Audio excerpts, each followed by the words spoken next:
In this video, we are going to be looking at the group 2 metals, which are also known as the alkaline earth metals. So when we're talking about the alkaline earth metals, it's beryllium down to radium. Okay. So in terms of their electron configuration, they all end in S2. So their outer electrons are in an S subshell, so they are all S block elements. And those outer 2 electrons, when they react, are the ones to be lost. Okay, so that means all group 2 metals, when they react, they form +2 ions and lose those 2 electrons. And because they lose electrons, we say that they have been oxidized. And obviously in a reaction, if something's been oxidized, something else must be reduced. And therefore, group 2 metals are known as reducing agents because they themselves are oxidized whilst reducing another species. So we're now going to have a look at the reactions that group 2 metals undergo. They're all going to be redox reactions, and we're going to show how they are redox reactions. And then we're going to look at the reactions of group 2 compounds. So the first one we're going to look at is metal plus oxygen. So essentially we're just burning the metal, and every time we're going to form metal oxide. Okay, and you may have seen this done with magnesium. So you get a strip of magnesium and you burn it, so react it with oxygen, and that forms a white powder, and that's magnesium oxide. And just to balance that like that. Okay, so in terms of oxidation and reduction, we can show that by putting in the oxidation numbers. So for an uncombined element like magnesium here, the oxidation number is going to be 0, and the same for oxygen over here. If we now look at magnesium oxide, we should know that oxygen, when in a compound, should have an oxidation number of -2, unless it's in a peroxide or bonded to fluorine, which it isn't in this case, and magnesium is therefore going to be +2. So if you want to show the reduction oxidation occurring here, so magnesium goes from 0 to +2, and therefore it has lost 2 electrons and it has been oxidized. And if we look at oxygen, that's gone from 0 to -2, it's therefore gained 2 electrons and has therefore been reduced. And that's how we show a redox reaction occurring. If it's done in terms of oxidation numbers, you've got to put the oxidation numbers in and show the change in that. If it's asking you to do in terms of electrons, make sure you say how many electrons have been lost or gained, and therefore has it been oxidized or reduced. Right, another reaction that they undergo is adding them to water. So group 2 metals added to water will form the metal hydroxide and hydrogen gas. So let's have a look at an example of this. Let's do calcium in water. That forms calcium hydroxide and hydrogen gas. And just to balance this, we need 2 in front of here. So again, let's show that this is a redox reaction. So calcium is going to be 0 here, hydrogen is +1, oxygen is -2. Calcium here is +2, oxygen is still -2, and hydrogen is still +1. And over here, hydrogen is 0. So in terms of what has not changed, if we look at oxygen, that always remains -2. So that's not actually taking part in any of the redox reaction. If we look at calcium, it's gone from 0 to +2, and therefore it has lost 2 electrons and has been oxidized. If we now look at hydrogen, hydrogen's gone from +1, and it's still +1 here, but it's 0 here. So it's gone from +1 to 0 here, and this is where the change has occurred. So going from +1 to 0, it has lost an electron. No, sorry, it's gained an electron and has therefore been reduced like that. Okay, it's also worth noting that as you go down the group, the metal becomes more reactive. So if we start off with beryllium, that's not going to be very reactive, and by the time we get down to radium, that's going to be very reactive. Right, let's have a look at another reaction. And again, this is a reaction that you would have all done. It's metal with acid. And this always forms salt plus hydrogen. So let's now have a look at an example of this. So let's say we add calcium to hydrochloric acid. That's going to form calcium chloride and hydrogen gas. And again, let's show that this is a redox reaction by putting in oxidation numbers. So calcium is 0, hydrogen is +1, chlorine is -1, calcium is +2 here, chlorine is still -1, and hydrogen is 0. So in terms of what was not changed, if we look at chlorine, that's still -1. Calcium has gone from 0 to +2, therefore it has lost 2 electrons and has been oxidized.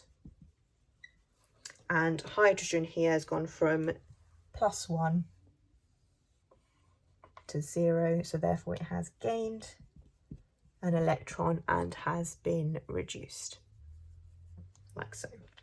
Okay, and again, as you go down the group, this reaction becomes more reactive, it's more vigorous. Okay, so as you go down the group, we say the reaction becomes more vigorous.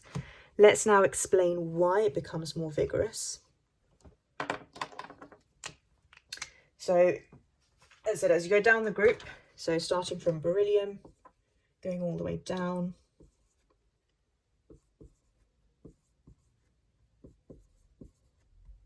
to radium, it becomes more reactive. So as you go down the group, reactivity increases.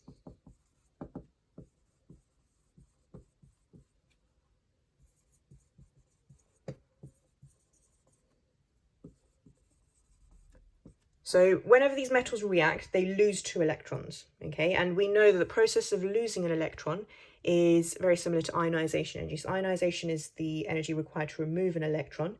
To remove both electrons, that's the first ionization energy and the second ionization energy. So this is closely related to ionization energy, okay? Because we're losing electrons when they react. So as we go down the group, you guys should remember that ionization energy decreases as you go down the group.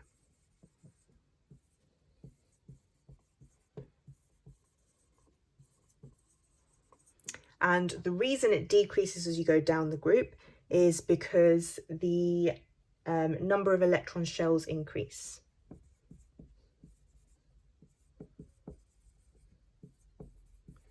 And if you're increasing the number of shells as you go down, you are also therefore increasing the shielding. So the outer electrons are more shielded from the nucleus, and because of this, the nuclear attraction decreases between the outer electron and the nucleus.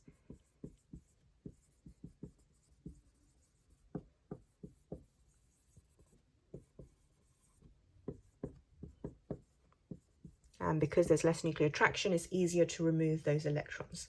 And that's why the reactivity increases as you go down the group. Right, let's now have a look at the reactions of the compounds of group 2. So the first compound we're going to look at is metal oxide. So when we add metal oxide to water, we form metal hydroxide.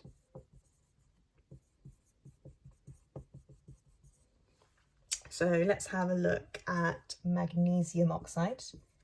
So magnesium oxide plus water is going to form magnesium hydroxide, like that. And I'm just going to do another one because we need to compare the compound form. So let's go for strontium, which is going to form strontium hydroxide. So usually when you form a hydroxide, it is soluble in water, so it dissolves in water. But as you go down the group, these metal hydroxides increase in solubility. So magnesium hydroxide here is slightly soluble. As you go down the group, because the solubility increases, strontium hydroxide is very soluble in water. Okay, And when you get these metal hydroxides and you dissolve them, they split up into their ions. So for example, not that.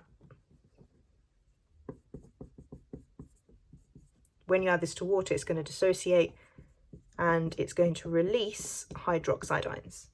Because this is more soluble, this releases more hydroxide ions. And as we know, hydroxide ions is related to pH. So that means strontium hydroxide in solution is going to have a higher pH or a more alkaline pH. Whereas magnesium hydroxide, because it doesn't fully dissolve, or it's only slightly soluble, it doesn't release as much hydroxide ions, and therefore the pH is still going to be alkaline, but not as high as, for example, strontium hydroxide. Okay, right. We need to know some uses of these group 2 compounds. The first one we're going to look at is calcium hydroxide. Okay, so calcium hydroxide is also known as lime, and it's this white powder that farmers use to kind of spray or put all over their soil. And what it does is it neutralizes any acidic soil. So it's used in agriculture to neutralize any acidic soil, because obviously if the pH isn't, neutral enough, then it can damage crops, and therefore they add this base here to neutralize any acidic soil. It could be acidic for various reasons, like acid rain also. Right, so that's one. And the other one that we need to know is magnesium hydroxide, or we can also use calcium carbonate. Okay, these two here are used in antacids, and antacids are medicine, to be honest. They are what people take for acid reflux, which is essentially like where their stomach acid needs to be neutralized, and it causes discomfort. So what it does is it reacts with the hydrochloric acid, which is stomach acid, and it neutralizes the stomach acid. So again, these are all bases that can be used to react with acids to neutralize them.